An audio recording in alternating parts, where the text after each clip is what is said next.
Peace. All right. Took me a little minute. I don't know I think because I had this this news story on right there to get up to speed. Yeah. But yeah, this right here is this is rather crazy right here. I saw this in the paper. You know, this is the New York Post. Fairly reliable source here.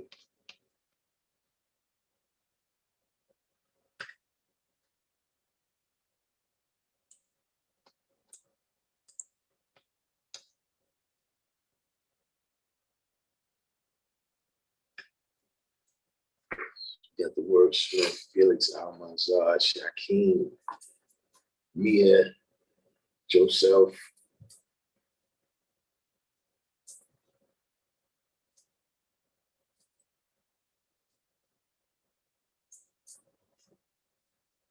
guys, Sid, JF, Robbie, Ahmad Gilchrist, True Self. Yeah, this is a little bit you know, this is see, look, you know what it is? We gotta live in this world right here.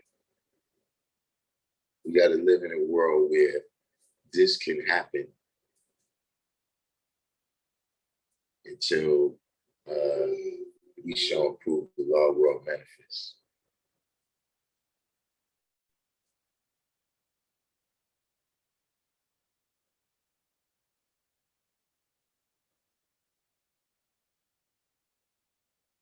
This is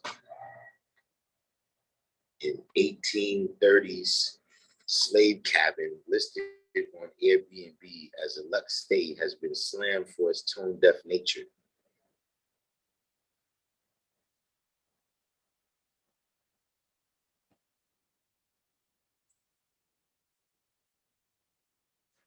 It's being advertised as a meticulously restored bed and breakfast. Hey. Peace, what's the deal? Nice. This is the way this is being, the listing, which has since been removed from Airbnb, was advertised as the Panther Burn Cottage at Belmont Plantation in Greenville, Mississippi. The description said it was formerly a slave cabin in the 1830s, then a sharecropper cabin and a medical office for local farmers.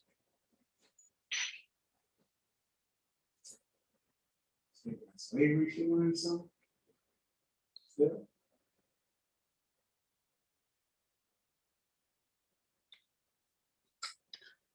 The rave reviews on the property are just as shocking, with guests describing their stay as historic but elegant and memorable.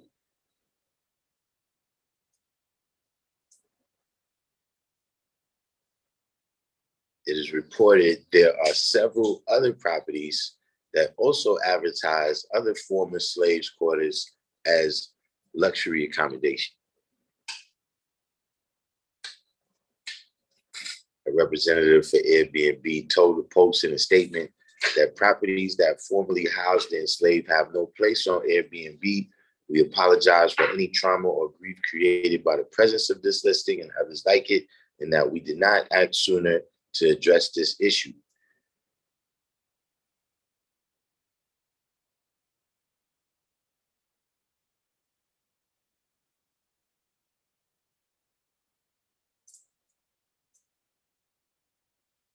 Well,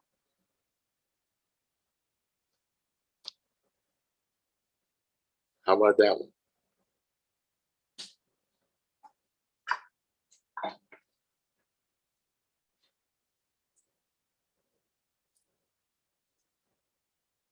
How about that one to show you about the world that we live in? Does it feel post-racial? Is this the post-racial time?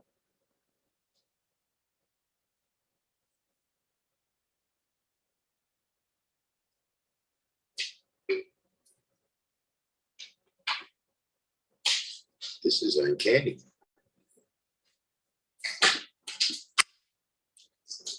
You see, the important thing about this, right, is to take the lessons, right, of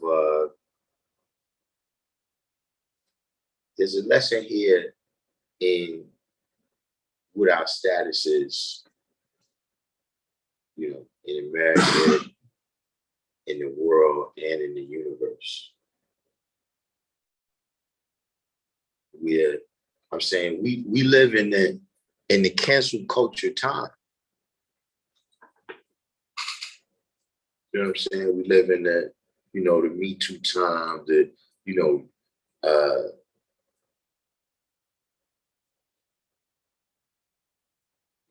other groups, right? Other what would you call them, like other segments of society.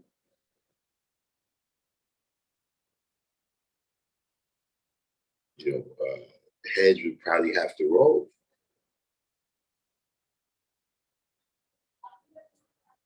Like, you can't do something offensive like this. Excuse me, Darkim. Please, God, can you open it so we can put these 2 tables back, please, God? Thank you. Please, God, how's everything going? What's your name, God? I'm the Imperial King I love a lot. From where, G? From here. From here, okay. We gonna look familiar and we talking to my wisdom. Who's your wisdom? I don't know, Shamsa. But you don't know? No, I was trying to refer.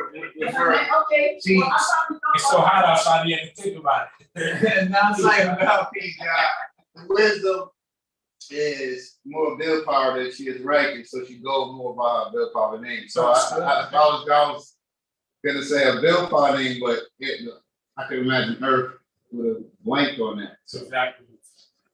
No, she is Earth by nature. That's all. What's going on, Dr. Not much, man. Doing a live stream. Just covering this story right here in Greenville, Mississippi. They had an Airbnb that was a former slave cabin. Whoa. Yeah, they was renting it out as a luxury accommodation. Yeah. But I think the important thing about that is, though, what it shows us about where we at socially. You know what I mean? Like, how many groups could you do something offensive like that? You know what I'm saying? Like, I can't even make a mistake about how I dress you and shit. You know what I mean? But something like this can happen. They send you a message. That's crazy, man. You know what I'm saying? Rather you get it. That's some shit. The whole state. Yeah. That's what it be historical. Yeah. If it's still around. What state? Mississippi. Oh, man. Yeah. But I would think that serious how that one. I would think, look, of all the things that they always talking about, look, we need to tear all these statues down of all these races. What the hell is that still doing up? You know what I'm saying? That's what I'm saying. Like, wait a minute. Hold up. These still exist? Like you said, other than some type of museum type of thing where you going just to see what the history was. Like you say, this exists. Like this, people still got that in their yard. It's crazy, Yeah. I'll be outside. I'm gonna go to my car. I got the key. Oh, yeah. Stole the guy bike like that the other day. I meet Jay Sons. What's the deal? We was just talking. You still got the power heat? Shamar was a little bit concerned. He was like, I don't know if you still got the power heat.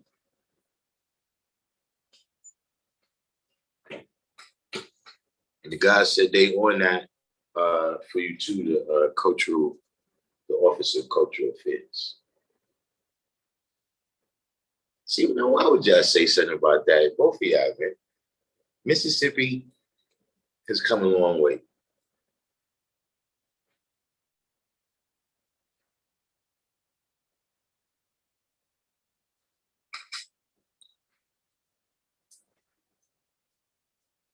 but just in general. I'm saying, look at what it shows you about the power that we have or don't have, right? In the society that we in right now. This is how much power we not exercising.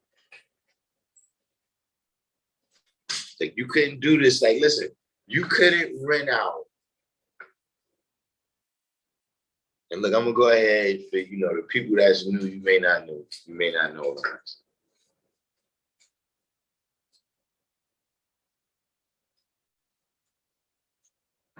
You see, let's just say this. There's other people that went through times in their history as a people where they had a great many trials and tribulations. You understand what I'm saying? See, you couldn't,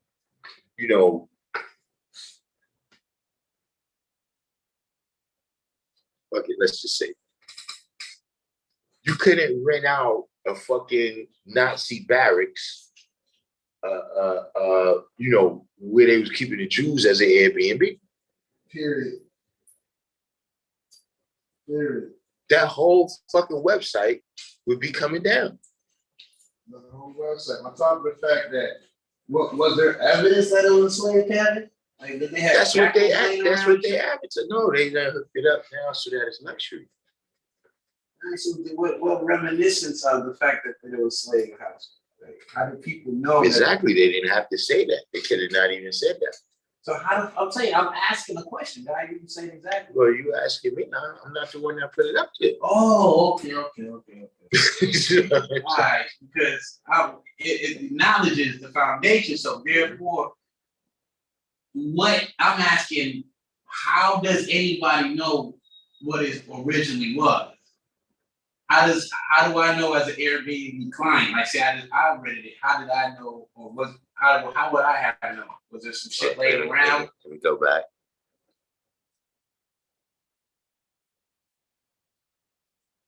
The listing, which has since been removed from Airbnb, was advertised as the Panther Burn Cottage at Belmont Plantation in Greenville, Mississippi. The description said it was formerly a slave cabin in the 1830s, then a sharecropper cabin. It tells you that.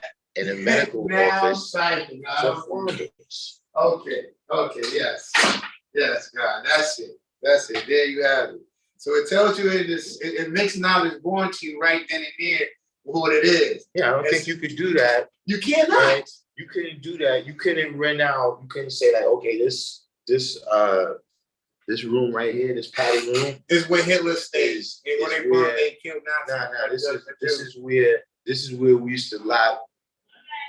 This is where we used to lock homosexuals up to do gay conversion therapy, right?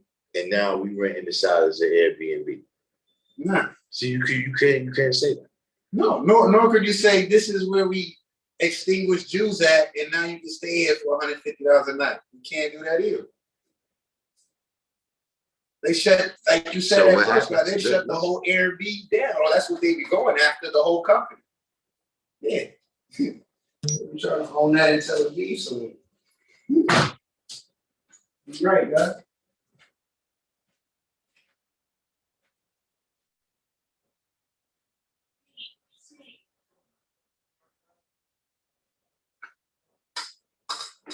Might be about to be some trouble in a minute.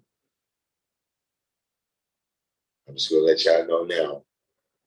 if the next week I'm not here, right? It's because I've had to have a serious discussion with someone. As I was just talking, I got an alert on my phone. PayPal just sent me a recovery. He just sent me a recovery code. You know, I'm not trying to get in PayPal. So I'm right here talking to y'all. So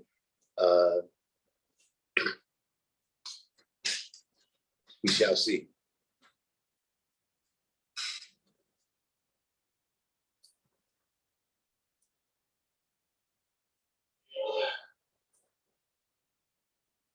But this is the things at hand. I'm saying you got to look. I'm talking about based on our history too.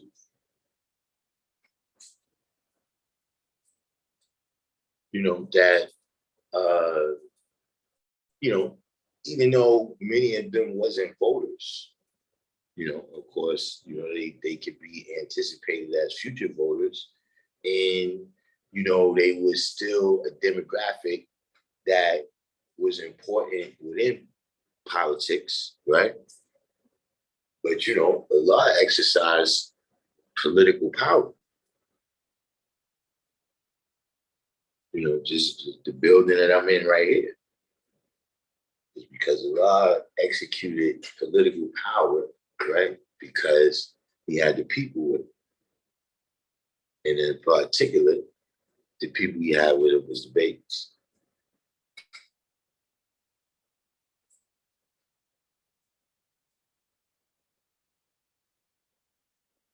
But now we living in a world where, you know, slave cabins is Airbnbs.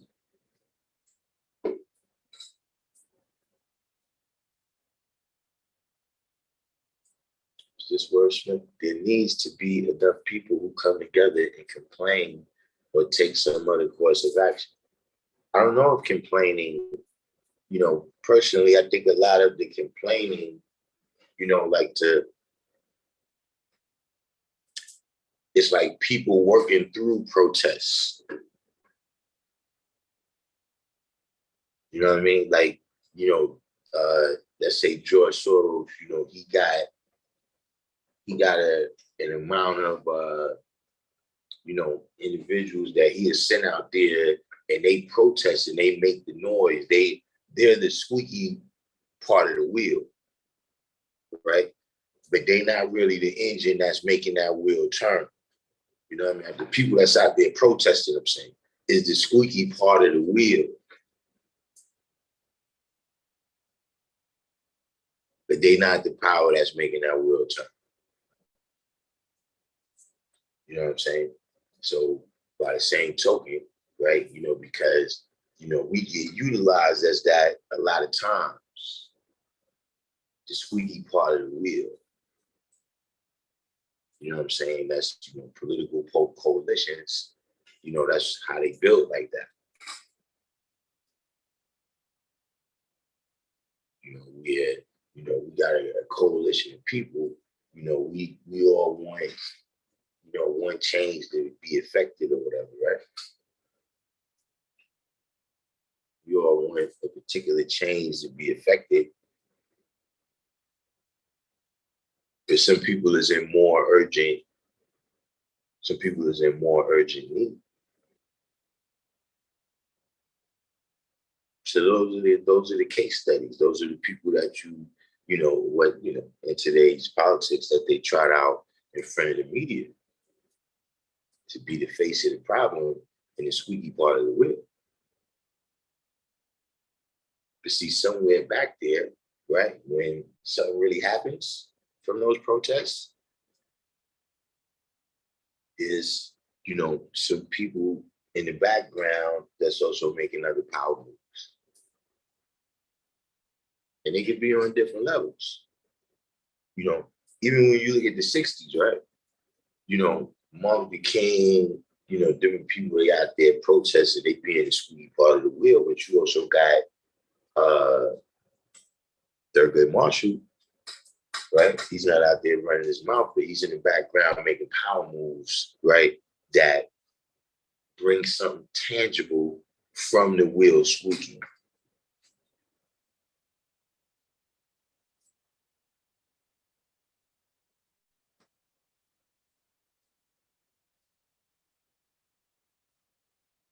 But see, this is one of the things where, look, this is not them, it's us.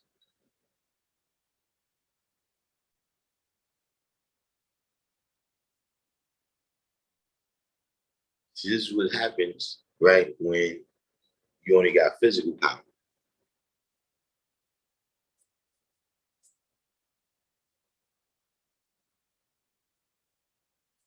You got physical power. You could pick up this box. You got for real? Yeah, I haven't heard from about 2 weeks. But you know, when you got physical power, you can pick up this box and move it from here to there. Right? But when you got mental power, you can cause many boxes to be picked up and moved from there to there.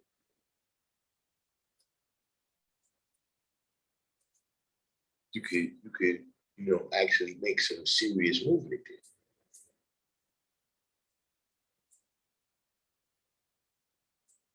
So see, saying that to say that, you know, yeah, you might have the power to, you know, we can go and beat up this white guy, you know, or whoever put that there. You don't know who put it there. Can't say they white. Could be blacker than me and you.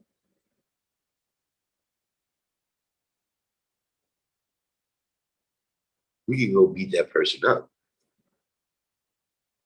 But that's not going to bring about no social change.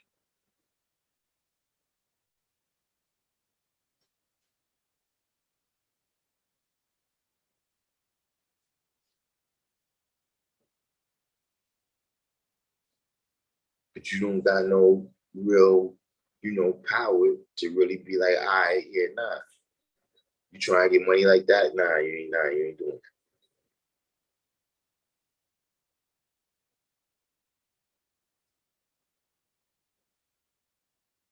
See, this is the part that's beyond the lessons.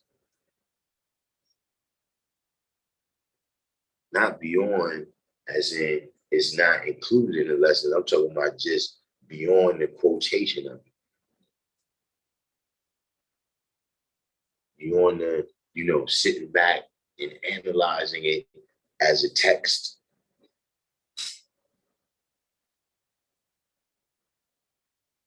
The God I be. This is actually a topic right here. I would be surprised if you haven't. You know, IB is generally up on the when the goings on in the news.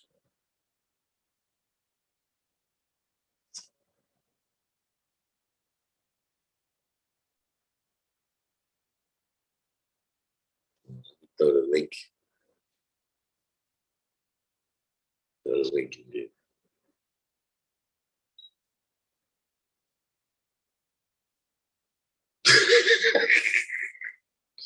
JF said he was certainly white. His service change or not, social change or not, UBD. Yeah, I mean, listen, I have no problem with that. But I'm just saying that we have to deal with that science of multiplication. Peace. Peace with science, IB. What's the science, God? Yeah, I don't know if you see in this story on the screen right now, slave cabins listed as luxe stays on Airbnb. Slave cabins where? In 1830, slave cabin listed on Airbnb as a luxe stay has been slammed for its tone-deaf nature. The listing, which has since been removed from Airbnb, was advertised as the Panther Burn Cottage at Belmont Plantation in Greenville, Mississippi. The description said it was formerly a slave cabin in the 1830s, then a sharecropper cabin and a medical office for local farmers. Well, how many places do we visit that's called plantation? What did you think they was plantations for? Like, most of the places that's called plantation is a former slave place. Many are, places where people visit throughout the year might have been former slave places. Yeah, right? but A lot of these colleges. what about my standpoint? You know, like you said, look, they doing what they doing. But that's why Right. the title of today's live is our own social equality, right? Is that we living in a world, right, where, you know, I can't even offend you by making a mistake. Like you can have a beard and a mustache, right? Uh-huh. If I mistakenly call you a man, if I mistake you for a man, I can be canceled. Listen, you understand me? But we living in a world where this can happen, God. It's showing us how little our power is now. Well, I mean, I agree with you to a point, right? Because it to me, it seems we don't put enough merit in our own community. Because it's when we go to other people's communities, we get canceled. But listen, I'm on 8th Avenue right now. They ain't canceling me. You understand what I'm trying to say? Like, we put merit in other communities that, you know, where these people, they control these mediums, and then we get canceled. You know what I'm saying? Here's the thing, what I'm saying. That's still the culture that our culture is, you know, we're a culture inside of a culture, right? Right. And so at the end of the day, that's still having some impact on how we're going to be able to survive if people feel like they could do this. That's true, because it will affect, it also affects your livelihood, because some people get fired from their jobs and, you know, not able to get certain opportunities because of the cancel culture and this, that, and the third. But you heard the brother, what's his name? T-Pain. T-Pain said he got canceled 5 times. They go away for a couple days and then they forget about it. Yeah, I mean, that all of that part, I understand. I'm just saying the comparative situation, right? Uh-huh. Do you think they could have like a barracks? Hitler kept the Jews that could be rented out now as a luxury Airbnb and advertised like that? Hell no. And see, that's the guy. That part. Or the alphabet community. For that, I understand it. But something is, now look, I agree with you. And that's why I say we got to build our own social equality, right? To that level where we're not living in a world where that happens. Well, I always look at that degree and I flip that degree. The question for me is, why don't we keep people apart from our own social equality? They do that. I know Elijah said that we need to learn from the devil. He's successful. I heard him say that on several occasions in bills that he gave. So why we don't keep people apart from our social equality? Well, at the end of the day, that's the question that I'm asking. Right. When we start to do that, right, there's some kind of power there that you build up. You understand what I'm saying? Like, you know, just the act of you doing that, right? You know what I'm saying? You know, just of everybody just having that one mind, that one idea in and of itself, right? That unifying factor it's already power in that. It's Absolutely. just gotta be exercised. You know what I'm saying? You know, because people want to say what they want and they would. I ain't even gonna lie to you, God. Like, I currently work for an organization. Now, you know, they call a lot of these nonprofits out here the nonprofit plantation, right? Why they call it that? is because in the back office, a lot of these nonprofits is, white owned, white board, majority white. But on the front line and on the ground floor, it's majority Black and Spanish.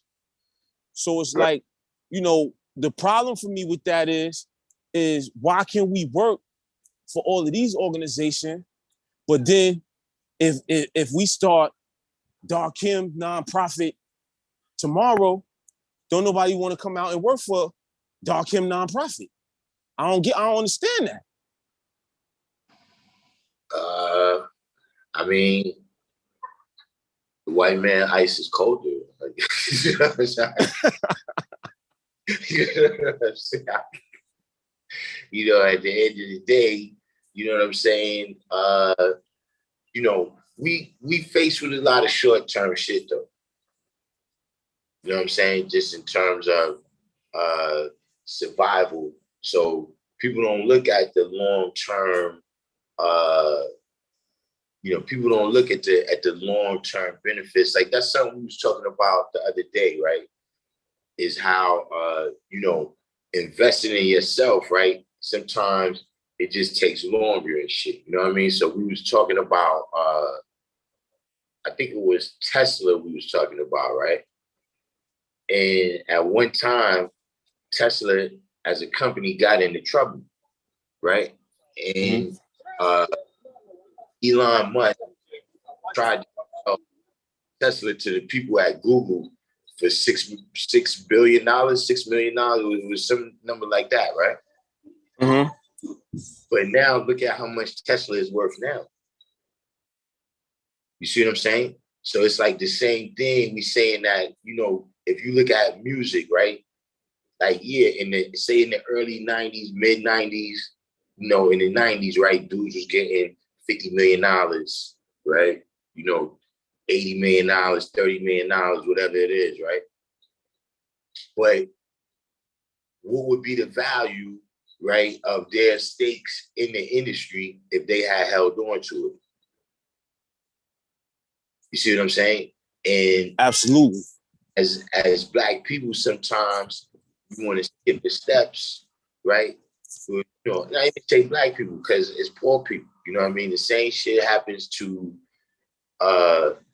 white people with their land down in Appalachia.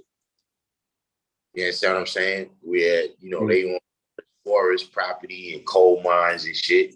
You know what I mean? And, somebody offer them, more than they ever had. They don't realize, how much more it is to that. Just saying that, absolutely, that type of just short-term mentality, a person is not going to, when they're going to think about that? When they've been at the job for how many ever years. right. And they get that ceiling. Yeah, and then some, or even worse, right? Something happens, right? Like say like right now it's the economic downturn, right? And then they get laid off or whatever. See, at that point, now they like, oh man, I did all of this for the company, all this stuff, and they just, it was nothing. Cast me away like trash.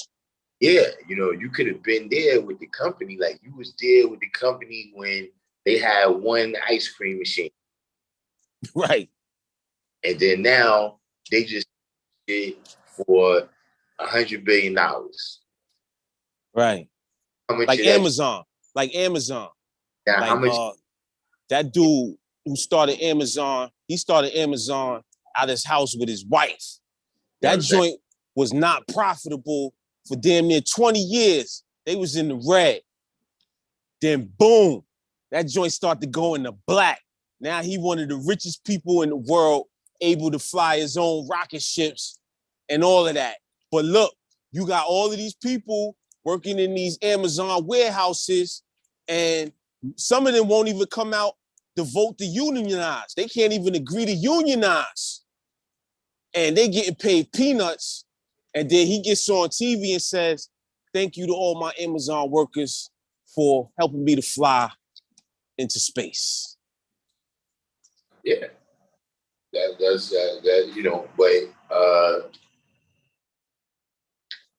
you know, the like I said, it's not just that, you know, we spoke about that yesterday, right? It's like at the end of the day, what you're saying is this, right?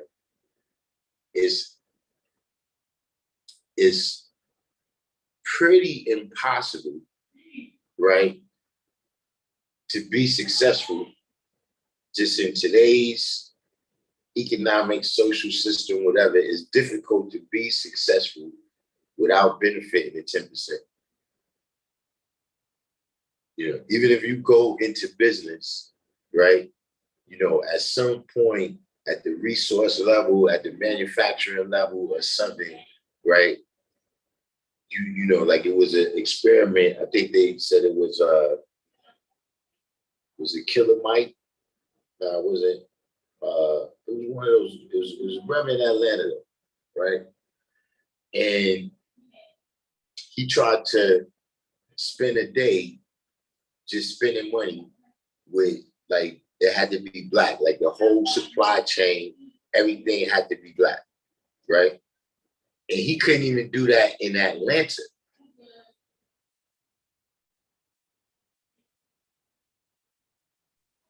That's a fact. Because we don't even have our own underwear company, toothpaste, detergent. You know what I'm saying? It's many factors of stuff that we use throughout the day that we don't have our own distribution and supply chain for. And that's where they got us at. We definitely rely on them for a lot of essential products. Right. And I'm saying without, like, you know, now we get back to what you're saying, right? In terms of our own social equality, you know what I mean? Before we get to social equality, we gotta get to our social power, right? So what is our power to do? You know what I'm saying? Other people, you know, they, you know, whatever it is that they do it all the way. You know what I'm saying? For us, for the most part, we at the retail level. Like you said, you know, we the faces that you see in the front, you know, pushing the paper, you know, doing all of this stuff, right? But, you know, once you go above middle management, who you seeing is somebody totally different. You know what I mean? So even when we saying, like, you know, like I was saying yesterday, right? You know, for when you want your kids to be successful, you know, you got to send them amongst the colored people. You know, Yo, I was in Byron room the other day, right?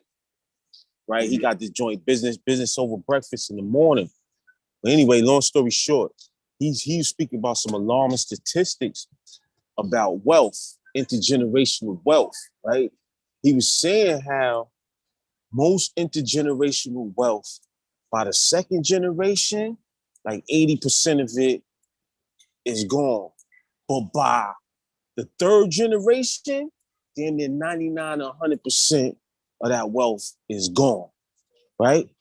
And one of the main factors in that is that you raise the youth up and they're not capable of generating income and they become, you know, liabilities as opposed to assets for the company or whatever made the income in the first place.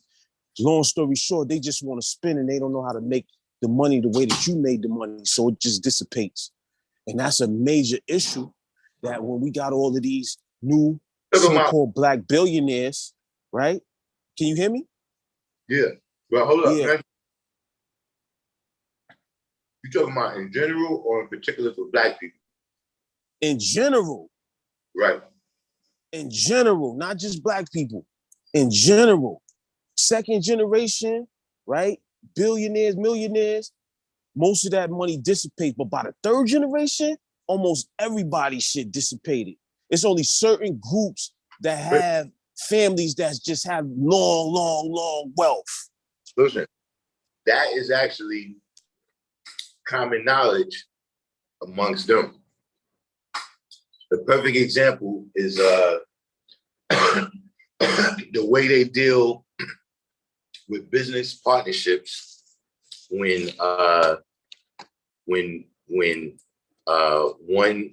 one of the partners die, right? The partner that survives immediately buys the family out. See, because you're not your father and shit. Like, he was the expert at whatever the business was. Y'all do something else. You understand what I'm saying? Like, that's already known that it's gonna go fucked up. Like, he was your man. Y'all was one mind, but they kids, they not necessarily built like that. So a lot of that generational wealth. Some people, like, I wouldn't say they out of money, right? But every Vanderbilt don't got money no more. Yeah, that's a fact, because I never, I didn't really think about it like that. I thought about it on a small scale, like with my own seeds and all of that, but not on that level, huh? I've been thinking about that the entire time I've been hearing. The entire time I've been hearing about generational wealth. You know what I'm saying? It's that, you could blame the parents, but ain't no telling you was going to keep that wealth for you the right way. Absolutely. So if you think about, they talk about this reparation conversation, like, that would just be that would be like a stimulus package. If they get that out without people having the proper knowledge on what to do with the money, you're gonna see a bunch of big TV boxes and new cars in the neighborhood, and all of these different things. And probably in the next couple of years, that money will be right back where it was in the first place. Well, listen, that statistic actually came out. Rob Warren just came in the room too, and I heard him. He was one of the first people that I heard confirm that. I mean, for me, I always kind of was thinking that, you know what I'm saying? But, the vast majority of Black money is going on necessities. You know what I'm saying? And what I would like to know, I've never heard this number. I don't know if this statistic has been researched, right? But you know how they say, look, like 100 families or something, or a top like 500 people own this much of the wealth. So I'm saying that when they say that, Black wealth is this much, right? All right, what happens if we take out Oprah, LeBron, Jay-Z, Tiger Woods? You know what I'm saying? What happens if we take out like that top 50 Black people? How much the rest of us got? Yeah, that's a fact. We see a lot of us is in the red, A lot of us in the red. Hey, Rob Bourne, you got a number on that? How much we got left after you take out the top 50 Black people?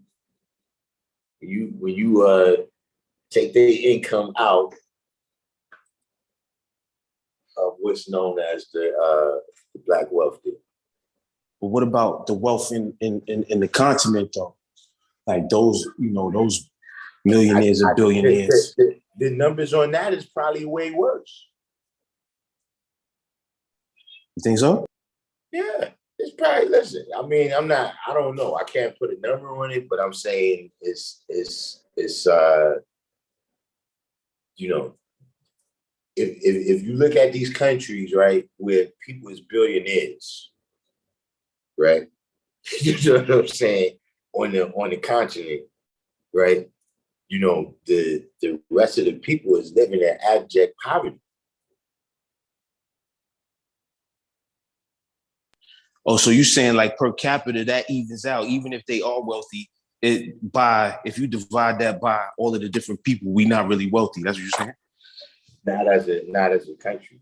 We dealing with the same. I'm saying that the Black excellence stuff that we talk about, you know what I'm saying? Like the Black excellence has benefited individuals, a lot more than it's benefited us as a people. You know what I'm saying? Abdul Rahman put 8%. With 8% of what is what? 80% of what? You put 8%. I don't know if that's like a number of are you saying like 8% of black people own how much percent of the wealth? What are you saying?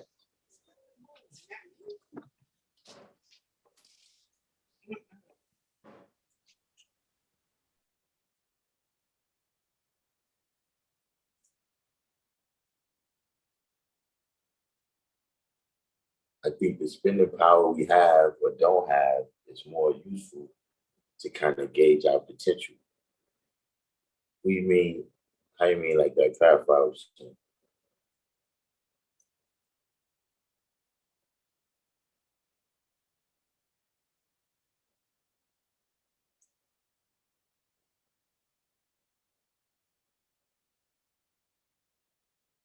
You know, but like I said, you know, it's on every level, you know, even with uh, you know, the education, you know, and there's also that factor, right?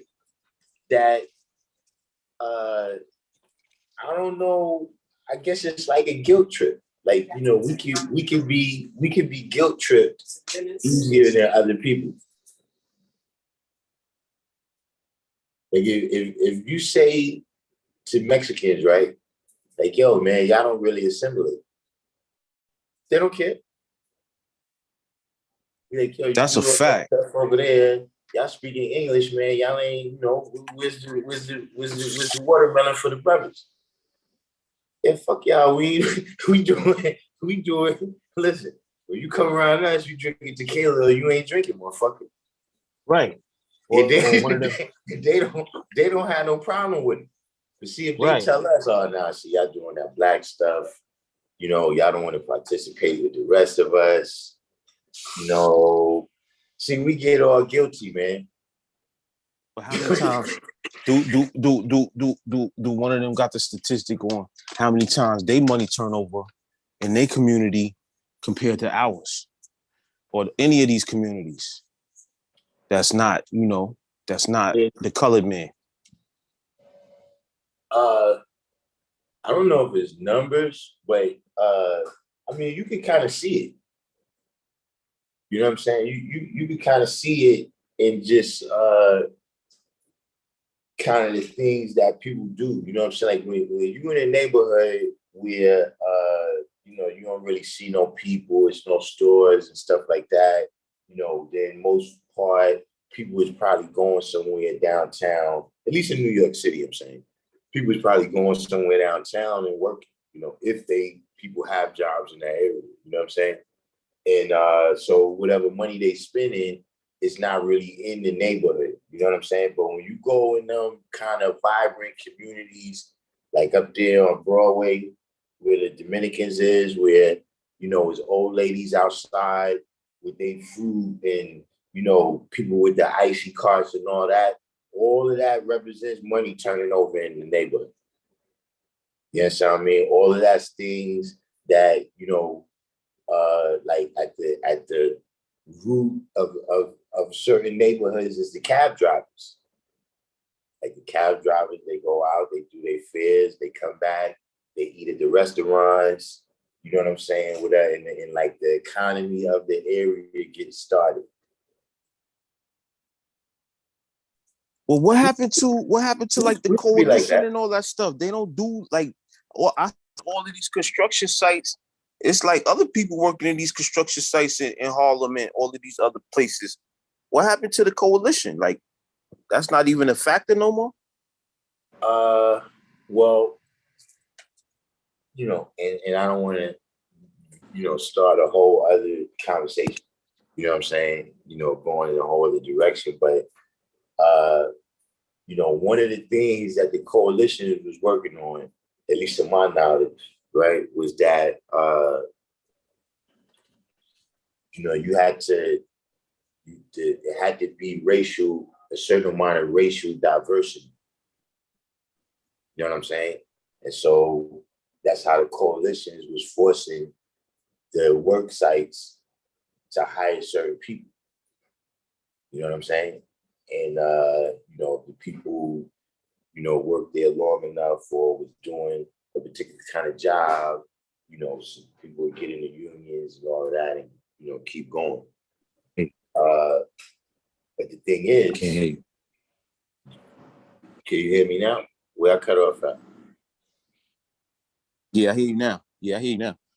Right. So you know, as the you know, if you're doing something that's based on racial diversity in America, it's not going to say black, it's going to say minority.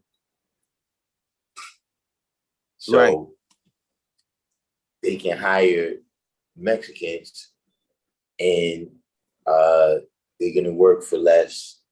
They're not going to be trying to get in a union, and they're gonna cover the company as far as their obligation to have minorities.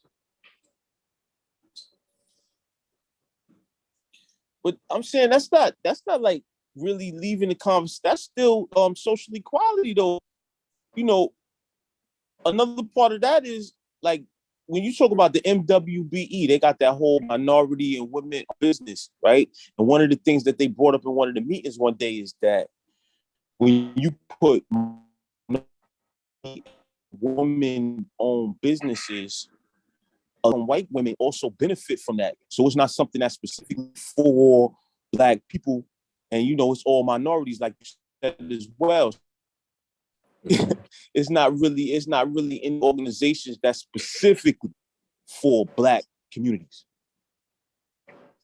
Yeah, but right, and that's why you don't see the coalitions as much no more, because they could be undercut. You see what I'm saying? Like Abdul Rahman is saying, that was one of the things, is that, you know, they got you the job and then you had to kick money back to the coalition a lot of times. You see what I'm saying? So you know, whoever's running the coalition, they try and get you the top dollar. You know what I mean? But if we could get people in here for less, then, you know.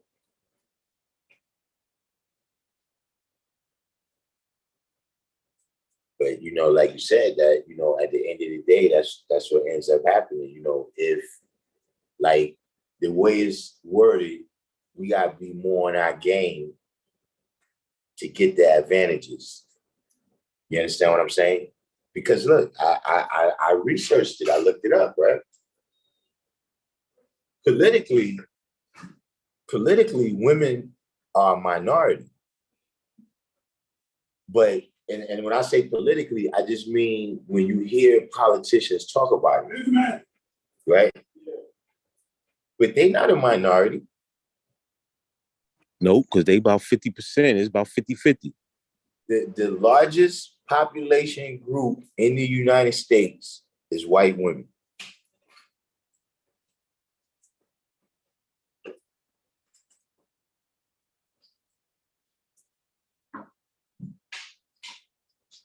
But if we're not on our game, they'll end up with the benefits of minorities.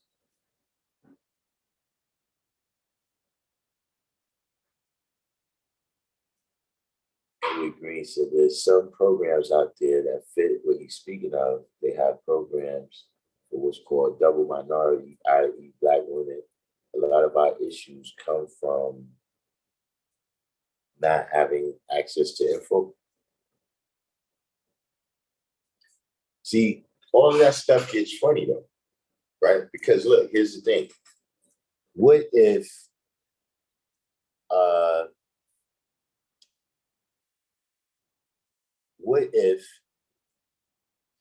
and listen, this exists. This exists. What if it's a transsexual lesbian?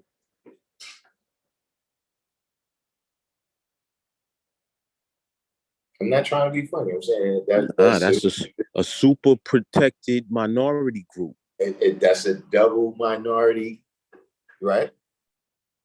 you transsexual, and you lesbian, you're a double minority, right? But on some level, I'm not trying to dead name nobody, but I'm just saying once upon a time, that person was a white man. And now they taking advantage of double minority. So that's all I'm saying, just in terms of, you got to be on your game to get the benefits then. See, we got rocked to sleep, right? Because when all that minority stuff got put on there, it was only us. And so we came to think that, yeah, it was going to just keep coming to us. But then there's also a flip side to that, though, God, because as much as we could be on our game, when you playing with the devil's equality, right? At the end of the day, even if you right, they gonna keep people apart from their own social equality and override you being right, whether by force or by some underhanded thing. So you could, like, whether you're dealing with the court system, whether you're dealing with business, whether you're dealing with the schools, whether you're dealing with land, whatever you're dealing with, at the end of the day, if you even are right and think that you got the law on your side and your research is on your side, they're going to do something underhanded to flip the switch on you anyway. Well, I don't think they need to flip any more switches. I think, it looks pretty much like it's on cruise control right now. So I say that's why I say it's more important for us to make more solid communities within our own situation and to continue to build that and protect that. I think that's more viable. Yeah, but I mean, whatever it is, right? What I'm saying is we gotta map it out. Because see, right now, it's like, like these communities right now, right? They wasn't really built. Like there's some, communities where, people was like, yo, look, this is, we coming over here. It got this kind of resources or whatever, it got a river right here. So we're going to be fishermen, that's going to be our business or whatever, whereas, we just been migrating from here to there and then just staying wherever we can afford to rent. You know what I'm saying? So, without all those other plans, all the major cities in in America, they got something about them. Either there's a resource there or transportation is easy there, you know what I'm saying? Or something that makes it fit into, the world economy in a lucrative way. You know what I'm saying? So that's my point in terms of kind of like the infrastructure of it, before you get to the plumbing and the electricity and all of that, right? You still got the education of the people and, the food, clothing, and shelter and all of those types of things. We gotta really establish that, to really show some power because, think about it, it's how to live a respectful life and how to build a home for yourself. That's rudimentary civilization right there. I just went through a situation, right? I've been, I worked on my credit, got a good job, my income is up, all of these different things. Wound up getting a pre-approval from a mortgage company, to buy a house. Talk about buy a home. That's one of the main earners of wealth in the community in America is to have a home. You know what I'm saying? And I got approved. The person accepted the offer. all of these different things. However, what happened was they made me fill out an application for the homeowners association. And when we went in front of the homeowners association, it was all white folks in the meeting, and they interviewed us. And at the end of the day, although all of the financials was in order and everything else, they denied our application, right? Come to find out, where we was trying to get a house at in Connecticut, they saying is one of the most segregated places in America. Now, who thinks Connecticut is one of the most segregated places in America? This is all dealing with the same thing we talk about, God, social equality. That's how they keep people apart from their own social equality, because they control the infrastructure. Like, for instance, another thing, right, is people that have to do appraisals of these houses, right? Do you know that a lot of Black people get lower appraisals than white people? When they actually go to the property and say this property is worth this amount of money, they're giving white people this amount of money for the property and giving Black people this amount of money for the property, right? It's all of these different things. What Black person do you know ever said, I want to be an appraiser? Right? These are the things that we got to start thinking about. All of these different factors in the community that we have no control of. And, we need to raise up our people and put them in place. Edward Green says that's viable, but we pay taxes and have a vested interest. We can't be against using government resources that we help fund to better ourselves. Now, I didn't say nothing about kill white. I'm not saying that you said I said that. I'm just flowing with the point that you made right there, because it's an excellent point. That's why I said it's the exercise of our power in the society. You see what I mean? Like when I named other groups, right, and other things that might be similar, that might be similar in terms of, people, making an Airbnb out of a situation that they had that was rough, right? I'm saying that those people, they're, the taxes or whatever else is their participation in society is strong enough that you can't do that to them. Like that's social equality at its finest, at its maximum level. That there's some people, right, that you can't even see them. Like it's buildings in New York, you can't even stand in front of it. That's how it's going to be with this gentrification too. You're going to be able to stand in front of places you've been for 20, 30 years in a minute. Yeah. So, certain rich neighborhoods, you can't even go over there and stand around. And then you got other neighborhoods where you can go and take a shit on somebody's porch. And then there's other neighborhoods where, we pretty, you stay on your property, I stay on my property. So what's your views on the social contract? They got a new one?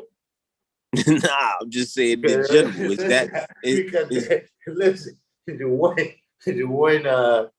one I grew up with expired. Yeah. But I mean, our social contract ain't the social contract that I don't know. I think Elijah was talking about, the real social contract that they have from England. That's their social equality. But that never applied to us. Well, no, I mean, we're kept apart from their social equality. We all in the same society, but it's just a matter of, how you can treat and how you gotta treat certain people. You understand what I'm saying? And so now that's just based on, okay, what's the merits of why we're placing people in those statuses?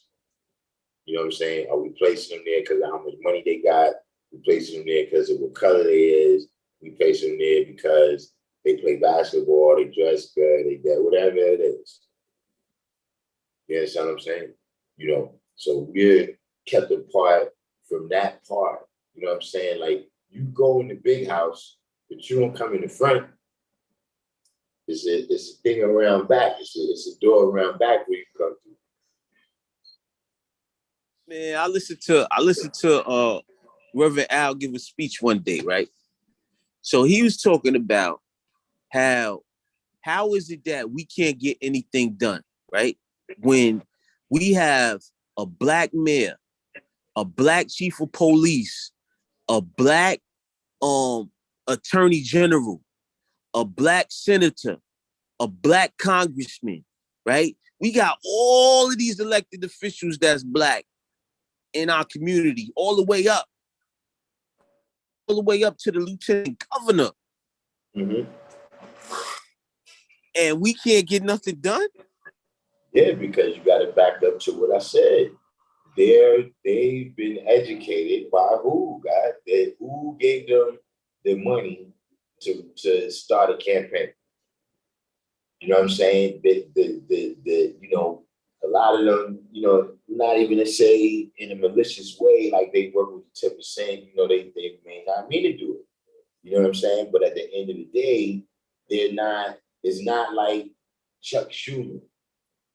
You know what I'm saying? Like, he's from, I can't remember. Chuck Schumer was in Queens, right?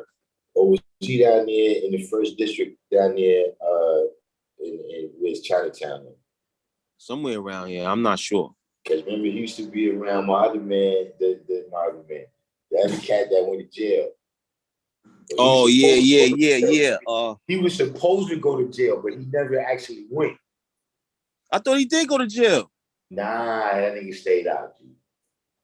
The old dude, did he die? He might have died now, I ain't sure. But I know he finagled some shit where it was like, yo, we postpone this, postpone that. He never ended up going to jail. The dude who, he was like the second most powerful politician behind the governor. Right. He was from down there in the first district, right? And that's what I'm saying, is that the other people, like, see, John Liu, right, is educated by the Chinese. You see what I'm saying? Mm-hmm. Chuck Schumer is educated by Jewish people.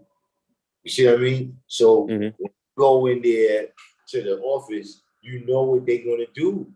The Jewish people, they can come. The Jewish people is the one that backed him.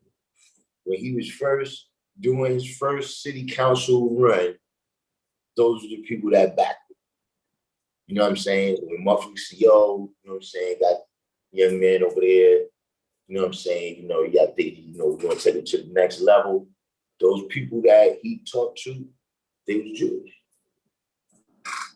You see what I'm saying? But you sit here in the community right now. We get somebody, we get all these signatures up, you know, so they could get on the ballot, this, that, and the third.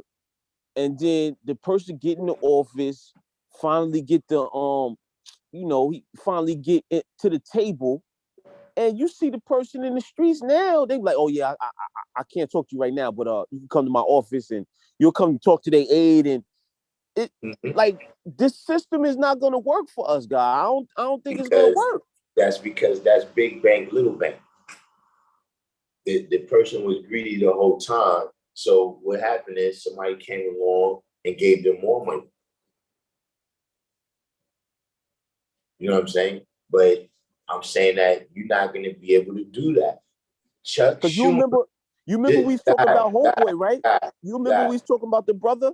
God, Chuck Schumer is never voting against aid to Jerusalem. Ever. Never. You understand what I'm saying? That'd be against his interest. That, period. But look at the brother from Harlem, though. The brother, remember we was looking at him and they was talking about he was corrupt. He spent campaign funds on his wedding.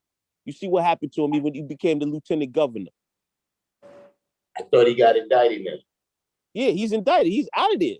Yeah. But we was talking about him over a year ago. I mean, look, that's what happened. He got involved with them. You know what I mean? Look, that's that's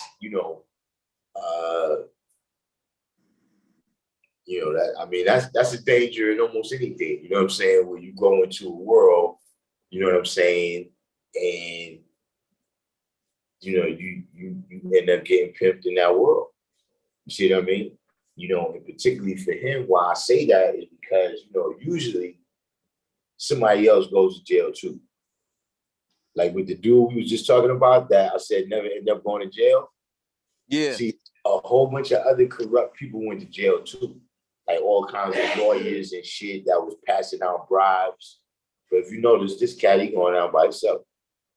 I ain't nobody. Like, look, if he took money, who he took it from? Peace. They said that it's a real estate developer out here, a white dude. So he got the white dude to put money into his campaign, and in turn, he gave a grant to the white dude's nonprofit for $50,000. This dude is a millionaire. But the dude sat there and put money in his campaign in small increments. With, I think one of the people that was disguised as a funder might have been a child or something like that. Sure did. I found out what the game with that is. I've been wondering that for years too. Like, yo, why motherfuckers like, yo, they be like, yo, they gave 20,000 extra. What the fuck is that about? I can't figure it out. This is what it's about, guys. When you donate the money, I think it might be to the PAC. I ain't sure if it's to the campaign, but here's the thing. You can then donate that money to other politicians. And for instance, the person that we were just talking about, Chuck Schumer, is one of the best that ever did it. And that's why he's the speaker wherever he is, that's why he's the top guy. Because he collects more money than anybody. And so all the rest of the politicians, at least, in his party, is a little bit beholden to him. Because that's how you get money. So that's how he got his coalition whenever, it's time we're going to vote for who's going to be the leader of this house right here. Chuck is going to be at the top because he's the reason they all got money.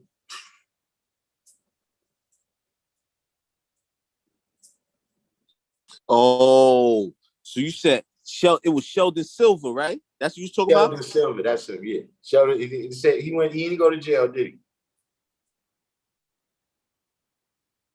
Nah, he was free on the pill. Yeah, he's saying he finagled some shit. Shelly Silver never went to jail. Yeah. Listen, it was so long ago, people forgot about it. He ain't going to jail. That's over, man. But New York got a long tradition of that, though. Like you up what?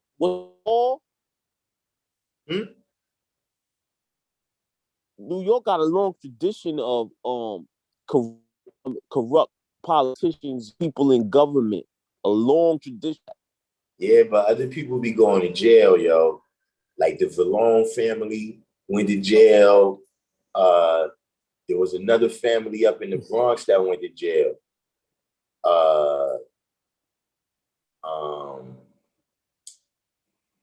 There was that dude out there in Queens.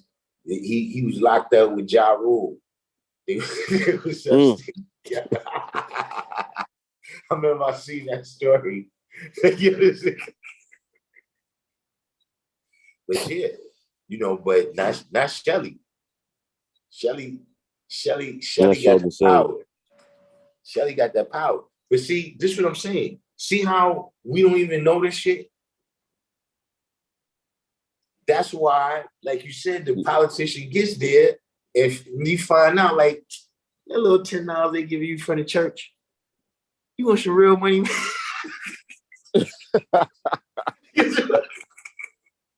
I got you. That little $10, $10 at a time. What's that? But see, when we talk about this social equality, right? We talk about this taxpayer money. You know, it's working people in the community, right? He would give this $50,000 grant to these millionaires, right? When it's a based organization, like let's say a law school in Mecca, who may need computers or books or something like that, and they give a $5,000 community grant. That's the issue when we talk about social equality, because taxes is taken out regardless to whom or what. And these people that's in control of government is in control of that money. Well, that's I mean, you know, we speaking on a political plane. That's what we talking about, right? So that's the science of privatization, right? They had to get rid of all that government money because that government money benefits too many people. See, that's why, you know, a lot of, you know, at one time, you know, public, you know, that this was some public shit was kind of a bad word in political arenas. You know what I'm saying? You know, you know, there was things, you know, that you know, bills that was gonna pass, but you know, because it was gonna impact everybody, like, yeah, nah, it's not gonna happen. You know what I mean? Kind of like the way they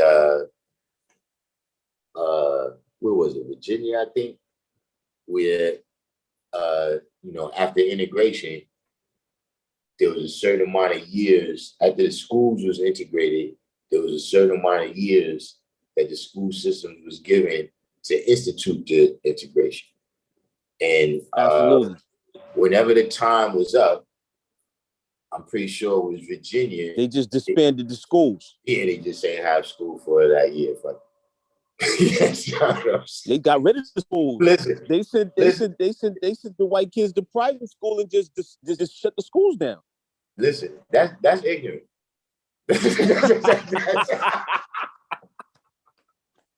Listen, that's some ignorant shit right there. Yo, that was different. Yo, that's different. Listen, when I found that out, I was like, yeah, you is ignorant. And you just like, fucking, there would be no school at all.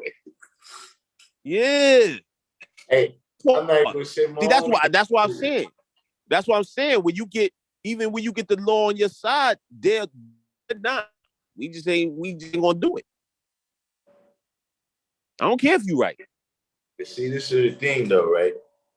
We gotta go past the law, right? Into the other codes and statutes. Right.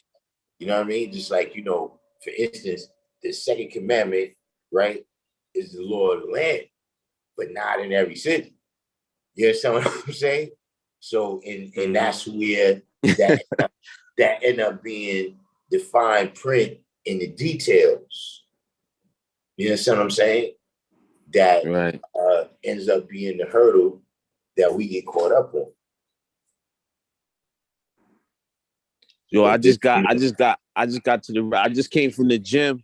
I just got back to the rest. I'm about to get in the shower, but I wanted to say, I went to a Law B's funeral, and that funeral, God, it was really, you know, really held the guard up, bro. Like I really was proud to hear the things that they said about the God in that funeral, and it made me reevaluate our mission. Like we really got to put it in, and if the things that they're saying, you know, is true about the God, we definitely got to reevaluate our mission and get more dedicated back in work, especially the work of the 5%, man. Yeah, that's it. I mean, that's the whole you know, point that I've been making is live, that, you know, we spend a lot of time being successful in this society, right? But then look where we at. You understand what I'm saying? You don't necessarily want to be Absolutely. the most successful man in hell. I take mid-range in heaven. You know what I'm saying? I think I'd rather, Yeah. I think I'd rather Yeah. be middle class in heaven than the 10% than the 1% in hell. Right. That part. You know That's what I'm true. saying? We got some building to do, man. Like we really got some building to do. I don't know who on the label. If you gotta think about legacy, man. Like you really gotta think about legacy. What people gonna say about you, when they put you in that urn or they put you in that casket, like what's your family gonna carry on with them? Like what did you build while you had this time, right? This one term, right? You did. Right? You can't live off of somebody else's legacy. Like we can't all live off of what the father, like what did you do? How was you a father? Like what did you do on this planet that continue this legacy that we building? If you can't think of the thing, then I think you need to reevaluate exactly what you do on a day basis. That's really important, man. Yeah. That I say, peace, God. I'm building you. I'm just probably coming through there and see you sometime this week. All right, no doubt. Peace. Peace.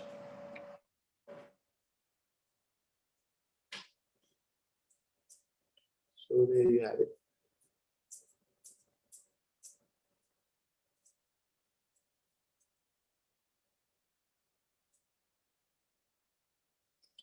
So I don't know, man. Y'all got anything else y'all want to add on, man? At this point, this is just one long rant for me today. But that was just that I don't know if maybe I'm out the loop and this is normal and it just seems wild to me. It appears to me that this is something, this is one of those things where it's like, other people is probably looking at it like, yo, that's not motivating you to do nothing, then you ain't going to do nothing.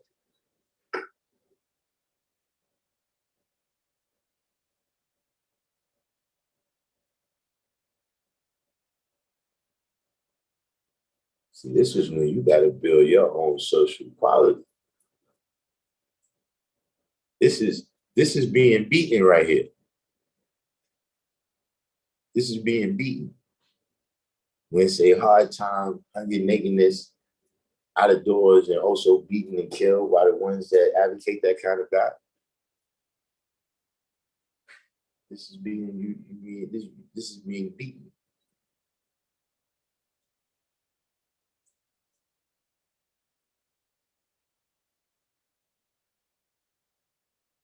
So this is when you like the nothing so much, right?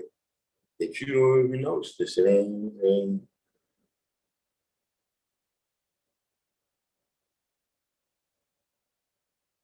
you have a very good, congratulations. I'm not saying that it's not by hard work, but you have a good enough position, right, in white supremacy that this is okay for you.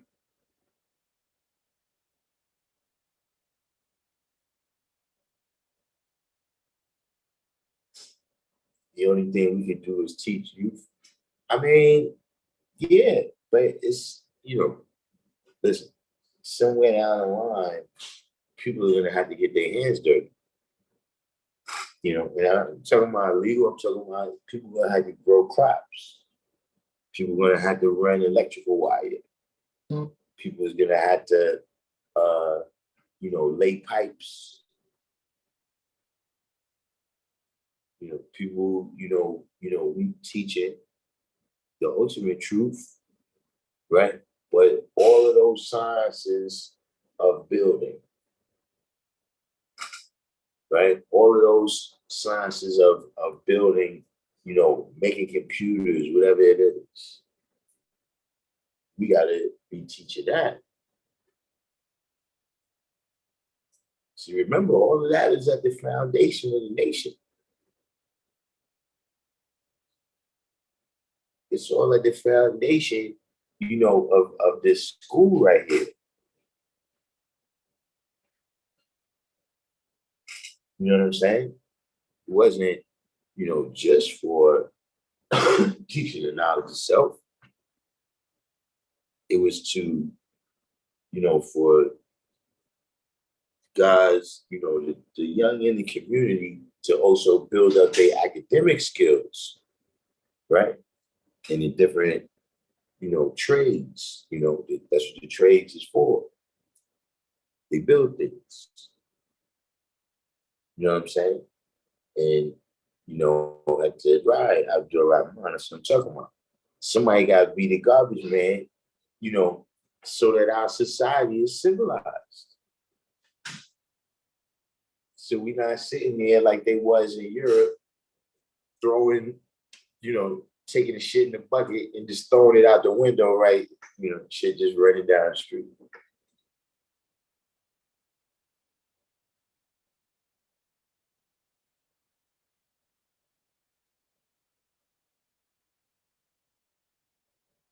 Because a lot of the other stuff, like I said, we've already manifested that. And the people already know.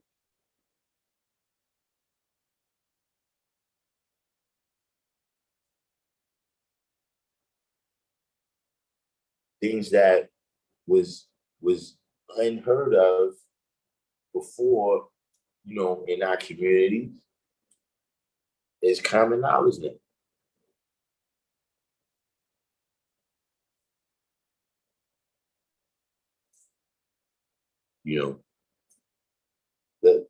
All I can say is time waits for no man, God or not. So, prosperity to all of us.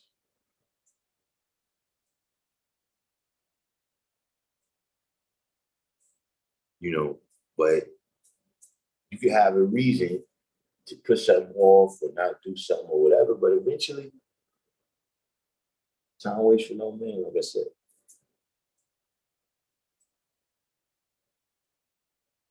It's not like this is the first thing. We have much more serious things than this happened.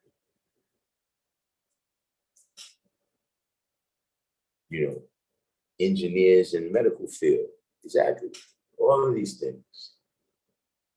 That's what we got to start getting into. Everybody don't got to be a historian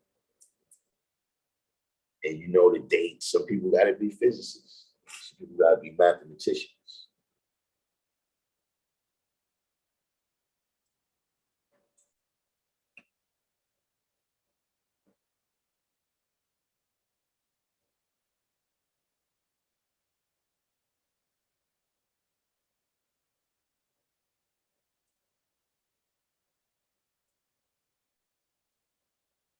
Until we start getting to that level, man. Like this is one of the things where all the romance in the world, all the history of the gods of the 60s, the Egyptians in the BC times, the Moors in Spain, whatever, none of that. This happened right now.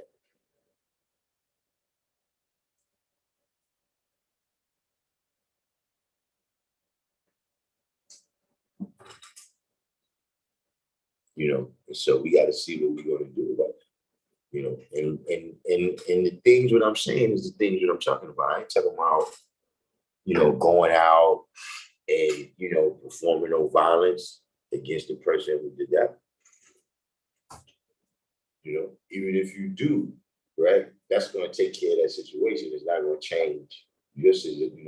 That's going to take care of that person. It's not going to change your situation. It's not going to change the situation.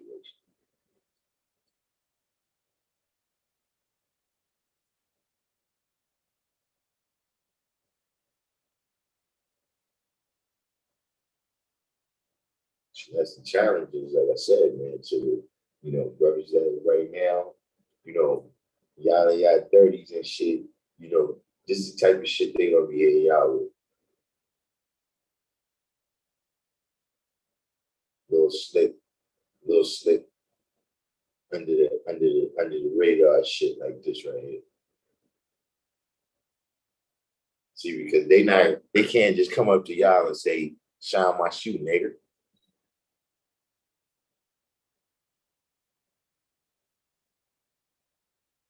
They can't just do that.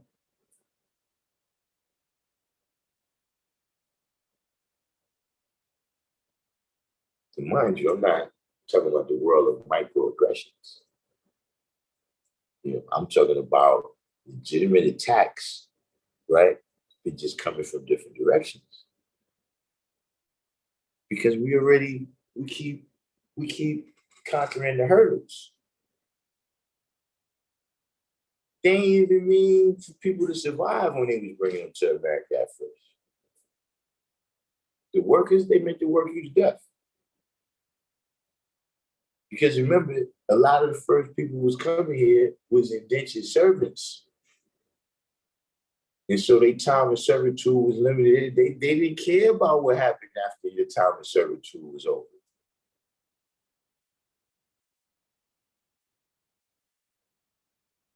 See all them different things we survived, they throw at us, right?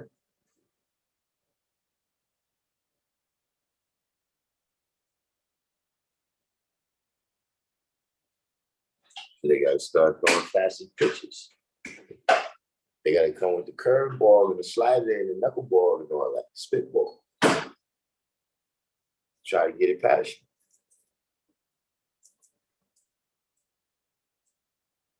But at the end of the day, the issues are still the same.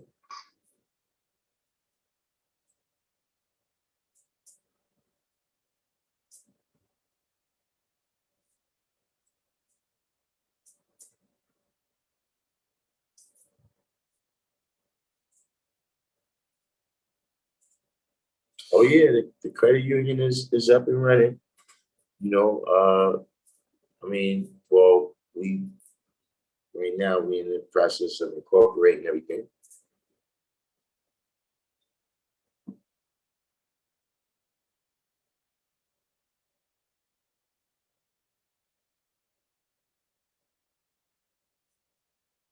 Taking steps, but yeah.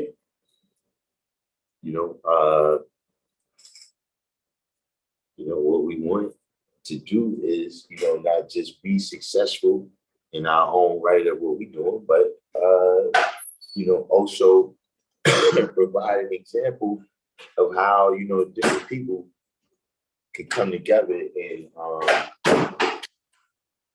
build some institutions.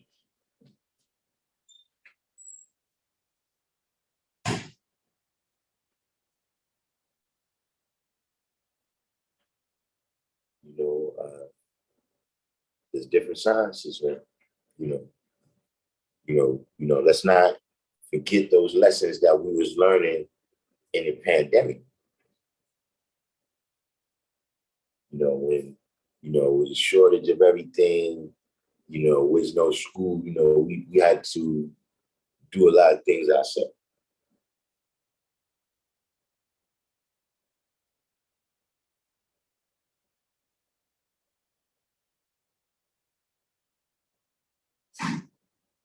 I didn't know until the pandemic came. I didn't know what it was like to go in the supermarket and all of the shelves be bare. I had never seen that before. It registered a kind of, I wouldn't say panic, but a little urgency.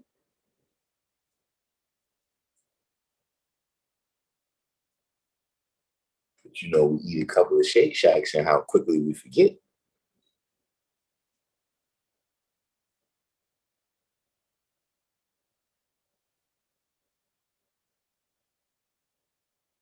So we shall see.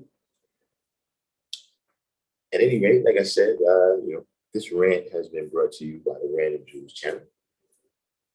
apologize to the people, but sometimes I need to do that. In the meantime, people tuning time, everybody that made it this far on live, hit the like button. New to the channel, subscribe. We're going to sign off here from the G building. Hopefully we get a chance to come back on later in the week. However, I got some things to do. Like I said, if you're around in the city this Sunday, we're going to have the celebration 50th year of AIG boxing, AIG youth boxing. Also, we have the book bag drive.